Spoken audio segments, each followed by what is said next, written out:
चलिए, कल का कुछ टॉपिक था जिसको मैं बता रहा था, जिसको कम्प्लीटली नहीं बताया। ये था मध्यानुपाती का था, ठीक, नहीं बताया था।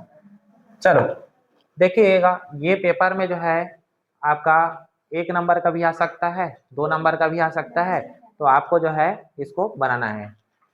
देखिएगा, इसको बनाने की प्रक्रिया क्या है। सबसे पहले क्वेश्चन को समझिएगा। Find the mean proportional between, मतलब ये क्या कह रहे हैं, मध्यानुपाती इनका पता करना है।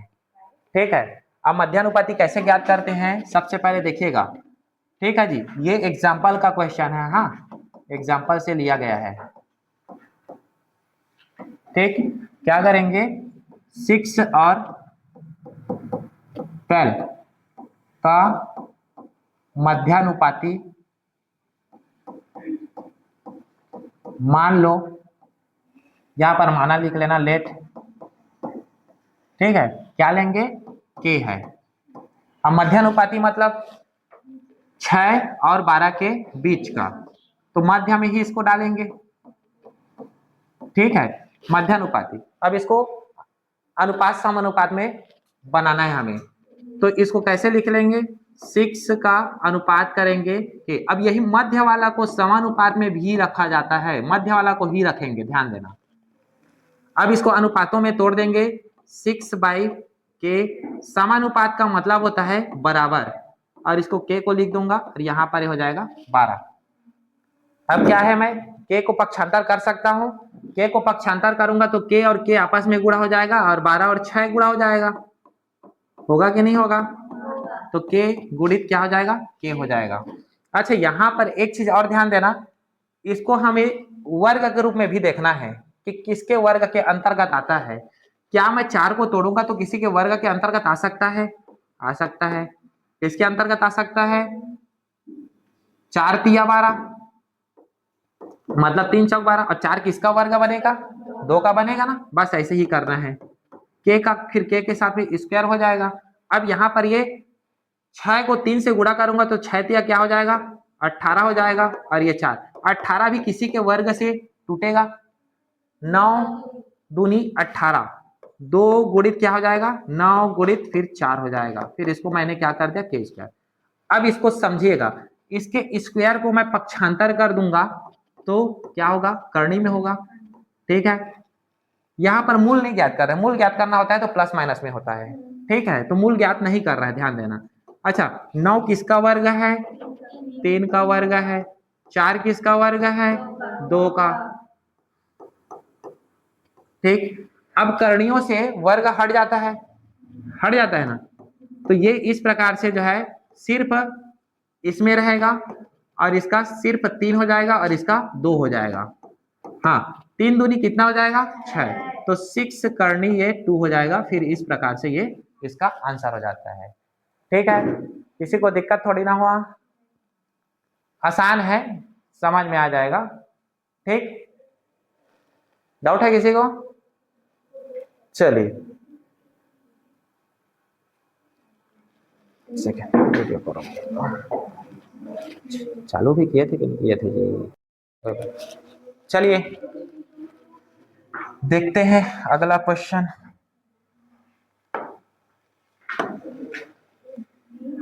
तृतीयानुपाती कैसे ज्ञात करते हैं, एग्जाम्पल नंबर कौन सा है, देखो जी, मिलाओ जी, 12 नंबर का एग्जाम्पल है। ठीक,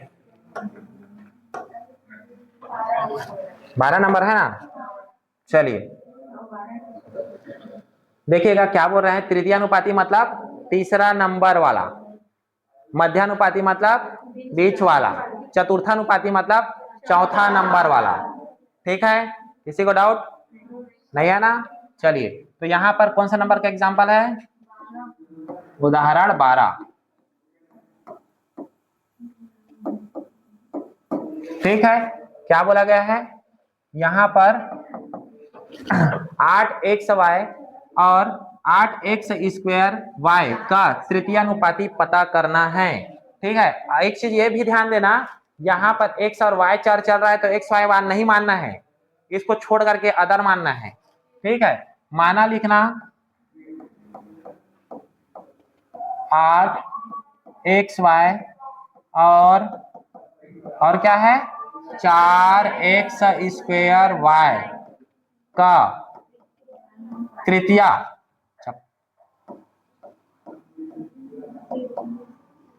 आधा तृतीयानुपाती के है। ठीक है, ज्यादातर के मानने का प्रयास करना। ठीक है, बाकी और कुछ मानोगे दिक्कत नहीं है, बस इन सभी को जो है छोड़ करके। ठीक, तृतीयानुपाती हो गया। ठीक, अब इसको तीसरा नंबर में लिखेंगे 8xy 4x² और k तीसरा नंबर में, और इसके जो मध्य में रहता है उसी को किस में रखा जाता है समानुपात में। ठीक है, तो इसको लिख देना 8xy 4x² और उसके बाद ये समानुपात में है 4x² और चौथा वाला जो है ये इस प्रकार से। अब इसको अनुपातों में जो है बांट देंगे। ठीक है, 8xy इस अनुपात का मतलब होता है बटा अपॉन 4x²y, समानुपात का मतलब होता है बराबर 4x⁴y और बटा में कर देंगे इस प्रकार से k। ठीक है, अब क्या करेंगे पक्षांतर करेंगे, इसको इधर और इसको इधर ट्रांसफर कर देंगे। 8xy गुणित यहाँ पर हो गया k, ये वाला जब इधर जाएगा 4x² का ये हो जाएगा वर्ग। ठीक है, अब उसके बाद क्या करूंगा 8xy को उधर पक्षांतर कर सकता हूं, या तो आप एक काम करना वर्ग ना करोगे तो इसको जो है गुणा के रूप में रखो, क्योंकि आपको कटाने में क्या हो जाएगा आसान हो जाएगा। ठीक है, अब उसके बाद क्या करेंगे पक्षांतर कर देंगे, 8xy को अपॉन में कर देंगे 4x² मल्टीप्लाई करके रख देना 4x² और ये अपॉन में आ जाएगा बटा में आ जाएगा 8xy। जो कट रहा है उसको कटा देना, 4 एकम 4 दूनी 8 में कट गया, एक इसके साथ कट गया, ये y इसके साथ कट गया, यहाँ पर सिर्फ कितना बचा है लिख लेते हैं जो भी बचा है x गुणित 4x² और नीचे में क्या बचा है 2, फिर 2 कट जाएगा, 2 एकम 2 दूनी, अब जो बचा उसको लिख लेंगे, इसका 2 बचा, ये वाला x⁴ और x⁴2, x⁴ क्या हो जाएगा 3y और ये उसका फिर क्या हो जाएगा आंसर हो जाएगा। इस प्रकार से आप लोग जो है तृतीय अनुपाती ज्ञात कर सकते हैं।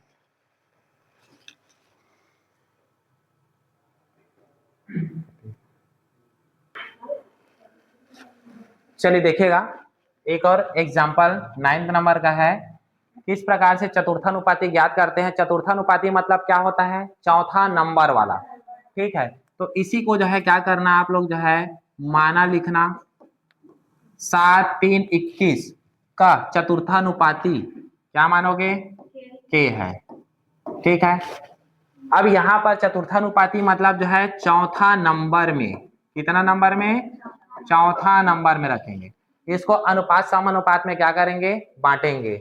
अब कैसे बांटना है ध्यान देना 7:3। अब यहाँ पर देखो ये खुद 4 है राशि, 4 राशि है ना, तो इसमें जो है 2 के बाद में समानुपात डालना होता है, उसके बाद यहाँ पर 21 फिर अनुपात कर देना के डाल देना, इसको फिर अपॉन में कर देंगे, इस अनुपात का मतलब 7/3। ये समानुपात जो दिया हुआ है इसको क्या कर देंगे हम इक्वल कर देंगे, फिर 21 बटा क्या हो जाएगा के हो जाएगा। अब इसको हमें जो है के का मान ज्ञात करना है, तो उसके लिए जो है मैं क्या करूंगा 7 के पास जो है ले जाएंगे। ठीक है, यहाँ पर दिया है 21, 3 को मैं पक्षांतर करूंगा तो ये जो है उधर गुणा हो जाएगा, फिर 7 को पक्षांतर कर सकते हो आप जो है, तो 21 गुणित 3 बटा क्या हो जाएगा 7। ठीक है, और ये कटेगा 7 एकम 7, 7 तिया 21, तो यहाँ पर कितना मिल गया 3 गुणित 3 और 3 तिया 9, तो यहाँ पर जो है चतुर्थानुपाती क्या मिल गया जी हमें 9। ये इस प्रकार से इसका आंसर है, बहुत आसान है।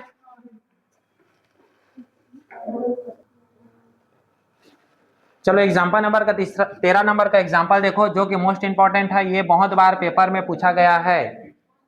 ठीक है, या चाहे अर्धवार्षिक के लिए हो, चाहे वार्षिक के लिए हो, चाहे तिमाही के लिए हो, इस क्वेश्चन को बहुत बार जो है पूछा गया है। रिकॉर्ड तोड़ क्वेश्चन है ये। ठीक है, तो इसको जब आप लोग सॉल्व करोगे, हल करोगे, ठीक है, तो लिखना दिया है। ठीक है, तो क्या दिया है लिख लेते हैं। सबसे पहले जो अनुपात में दिया हुआ है उसको लिख लेते हैं। ए अनुपात बी समानुपात सी अनुपात डी के रूप में दिया हुआ है। इसमें मुझे लेना है माना करके, समझिएगा। ठीक है, देखिएगा यहां पर ए बटा बी, और इस समानुपात का मतलब क्या होता है, बराबर सी बटा डी, और इसको मैं मान लेता हूं के। मतलब यहां पर ए बटा बी बराबर भी के ले सकता हूं, और यहां पर सी बटा डी बराबर भी मैं के ले सकता हूं। ठीक है, अब ए है, बी को पक्षांतर कर दूंगा तो ए बराबर क्या मिलेगा, बी के। ठीक है, इसी प्रकार सी है, डी को पक्षांतर कर दूंगा तो क्या हो जाएगा, ये डी के। मतलब हमें ए और सी का मान मिल गया है। ठीक, अब इसी को जो है हमें ये सिद्ध करने वाला में लेफ्ट हैंड साइड और राइट हैंड साइड लेकर के बनाना है। ठीक है, तो सबसे पहले जो है मैं लेफ्ट हैंड साइड ले लेता हूं। लेफ्ट हैंड साइड इक्वल क्या दिया है जी, लेफ्ट हैंड साइड में देखिएगा ए का स्क्वायर माइनस सी का स्क्वायर, उसके बाद दिया है बी का स्क्वायर माइनस डी का स्क्वायर, इस प्रकार से दिया हुआ है। और हमने जो है कुछ मान देखे हैं, ए का मान क्या दिया है, बी के, तो इस ए के जगह में मैं रख दूंगा बी के, लेकिन ये किसमें है, स्क्वायर में है। फिर सी की वैल्यू क्या है, डी के है, तो यहाँ पर मैं रख दूंगा सी का मान डी के, और नीचे वाला जैसा है वैसा ही इनको रख देना। यहां तक समझ में आ गया। अब उसके बाद क्या करूंगा, देखो वो स्क्वायर जो होता है आप लोगों ने 8वीं में पढ़े होंगे, ए एम और ये स्क्वायर, तो वह ए का भी स्क्वायर होता है और गुणित किसका होता है, एम का भी स्क्वायर होता है। ठीक है, अगर ये वाला सूत्र नहीं पढ़े हो तो ए बी का स्क्वायर वाला पढ़े हो, ए का स्क्वायर गुणित फिर बी का स्क्वायर, इस प्रकार से इसका फार्मूला में तोड़ा जाता है। ठीक है, तो इस प्रकार से आप फार्मूला में भी जो है इसको तोड़ सकते हो। तो ये बी स्क्वायर के स्क्वायर डी स्क्वायर के स्क्वायर, और उसके बाद ये हो जाएगा B square minus D square. ठीक है, इस प्रकार से इस फार्मूलाओं में हमने क्या कर दिया, तोड़ दिया। अब उसके बाद देखो के स्क्वायर क्या है, उभयनिष्ठ है, कॉमा के रूप में जो है ले लेना। ठीक है, B square minus D square फिर upon B square minus D square, इस प्रकार से फिर ऊपर नीचे क्या हो जाता है, कट जाता है, और बचता है तो क्या बचता है, के स्क्वायर। ठीक है, यहां तक कैप्चर हो रहा है। चलिए अब उसके बाद में लेफ्ट हैंड साइड में हम जो है ले लिए, अब उसके बाद राइट हैंड साइड का लेंगे। राइट हैंड साइड इक्वल करके लेंगे। ठीक है, राइट हैंड साइड को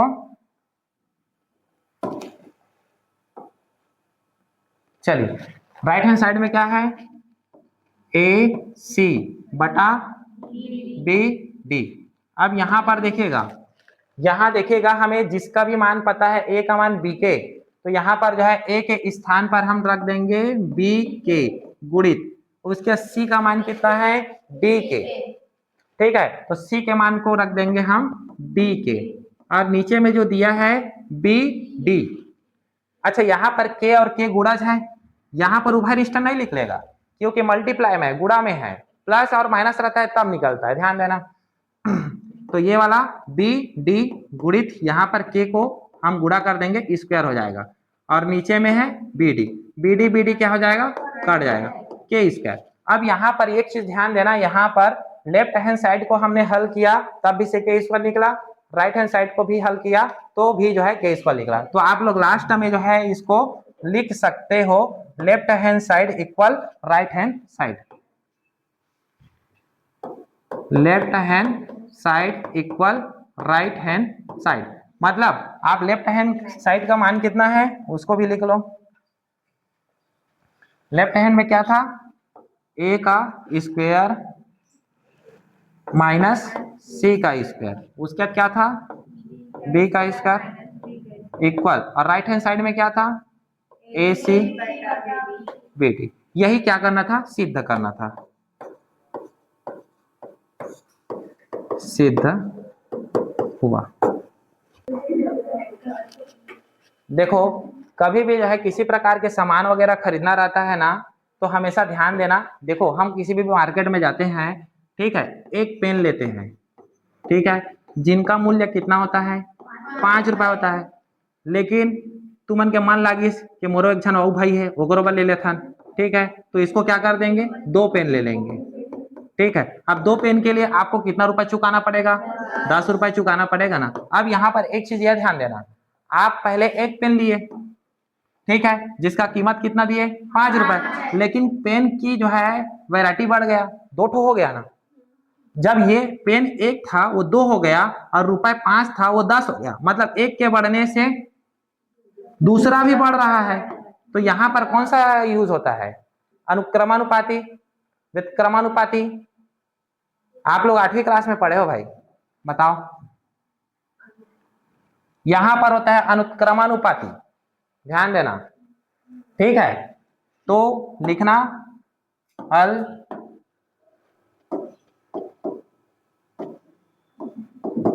दिया है,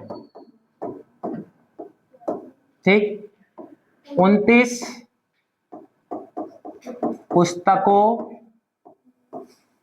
का मूल्य कितना दिया है 783 रुपए।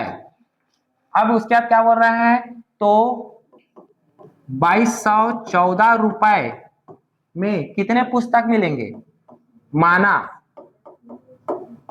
100 पुस्तकों का मूल्य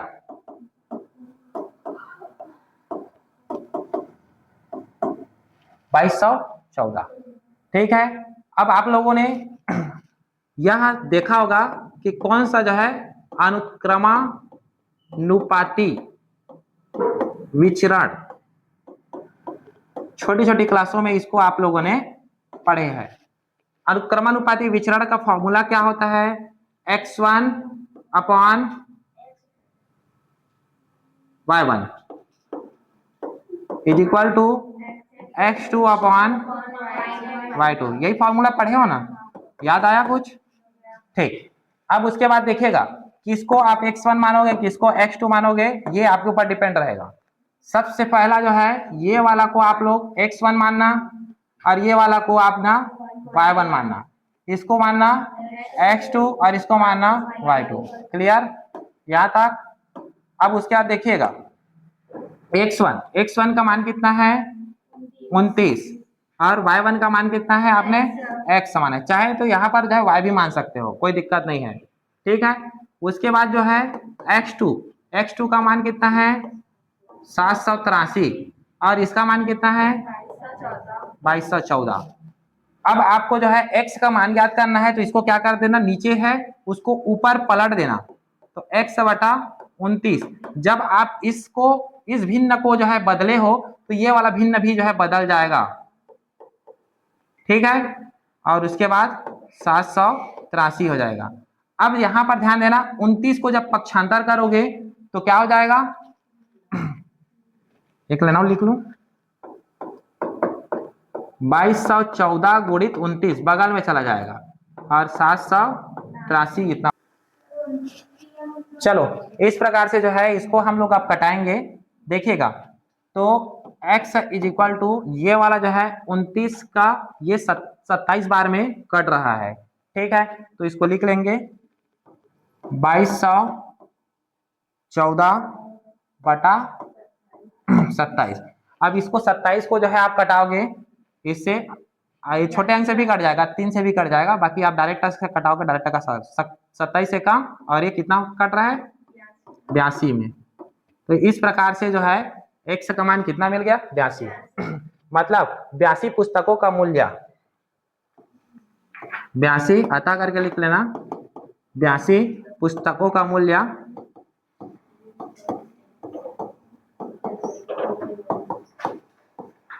कितना रुपए है 2214 रुपए है। ये आपका आंसर देखो तो आया है। ठीक, यहाँ पर सबसे पहले हम लिखते हैं हल और दिया है, क्या दिया है, ए और सी का मध्यानुपाती, ए और सी का मध्यानुपाती क्या है, बी है।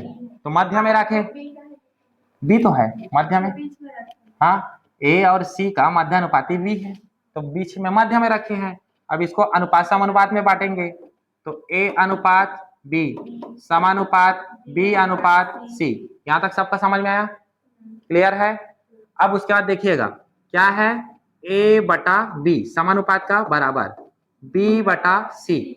बी को पक्षांतर करेंगे तो बी स्क्वायर, ए को सी के साथ पक्षांतर करेंगे तो ए सी, मतलब बी स्क्वायर का मान कितना मिल गया आपको, ए सी मिल गया। ठीक है, अब इस मान को जो है हम क्या करेंगे, लेफ्ट हैंड साइड में रख देंगे।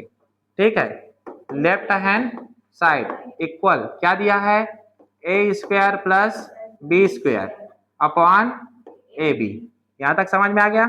अगर चाहोगे, अगर आप सिर्फ बी का मान ज्ञात करोगे तो इसके स्क्वायर को क्या करना पड़ेगा, आपको पक्षांतर करना पड़ेगा। देख लेते हैं एक बार, चलिए करनी में आ जाएगा ऐसे में तो